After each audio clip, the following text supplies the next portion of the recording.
Hey everyone, and welcome to Study with Düdü. I'm so glad you're here. Today, we're going to pull back the curtain on a subject that's all around us but sometimes feels a little mysterious: statistics. But hey, before we dive in, if you're ready to make sense of the numbers, do me a quick favor. Hit that subscribe button and ring the little bell so you never miss a lesson. Ready? Okay, let's get into it. So let me ask you something. You ever finish binge watching a show and then, bam, the next recommendation is exactly what you were in the mood for? Or how a video game can match you with players who are at your exact skill level? How do they know? Well, the secret ingredient, my friends, is statistics. So what is this magic? Well, don't let the word scare you. At its core, statistics is just the science of collecting information, organizing it so it isn't a total mess, analyzing it to find cool patterns, and then finally figuring out what it all means. It's basically the art of telling a story with numbers. Now, before we can tell any stories, we have to understand our building blocks. You wouldn't build a house without knowing about wood and nails, right? So let's start with the absolute basics. And those building blocks are called data. Data is simply all the little pieces of information we gather up. It could be test scores, people's heights, their favorite colors, anything. Just think of data as the ingredients for a recipe. You can't bake a cake without flour and eggs, and you can't do statistics without data. And we get these ingredients in two main ways. First, there's primary data. This is the stuff you collect yourself, fresh from the source. Like when your teacher asks you to survey your classmates, that's you collecting primary data. Then you have secondary data.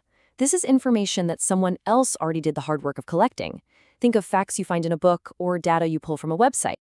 Data also comes in two main flavors. On one hand, you've got qualitative data. Think quality.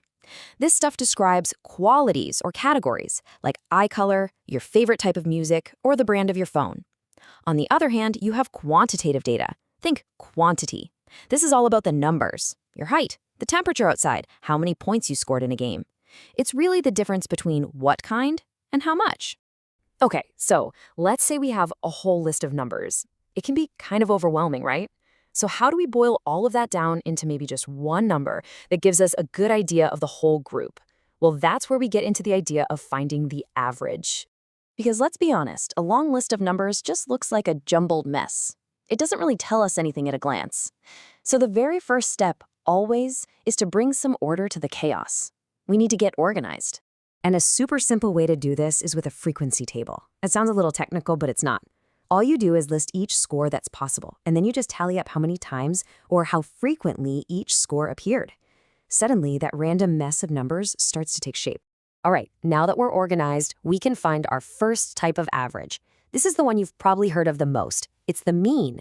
To get the mean, you just add up every single value in your set, then you divide that total by the number of values you added. Simple as that. Next up, we have the median. Now, the key word to remember here is middle.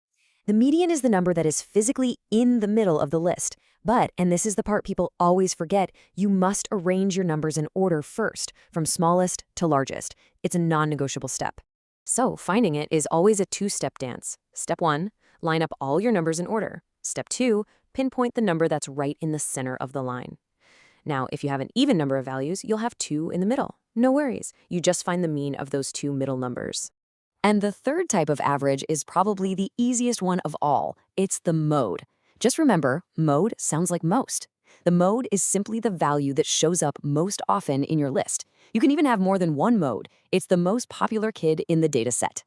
Okay, one more quick one. This isn't an average, but it's super helpful. It's called the range. The range tells you how spread out everything is.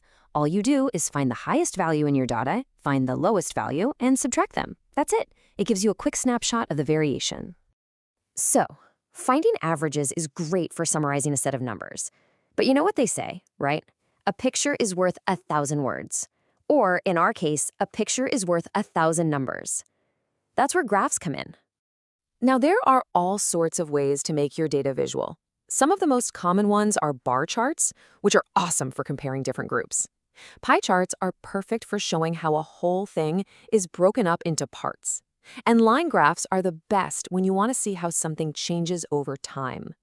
Let's just take a look at this simple bar chart. You don't even need to read the labels carefully. You can see in a split second which bar is the tallest. That's the most popular subject. Our brains are just wired to understand pictures like this instantly. That's the power of visualization. Okay, so statistics is incredible for understanding what has happened.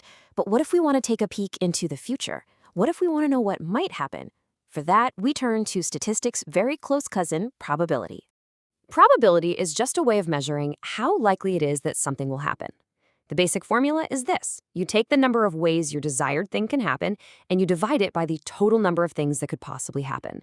So for example, the chance of rolling a 4 on a 6-sided die.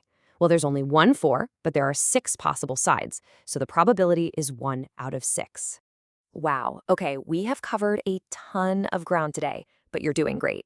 Let's take a deep breath and just quickly wrap things up by hitting the most important points one last time. So here's the recap. Number 1, statistics is just a powerful tool that helps us make sense of data.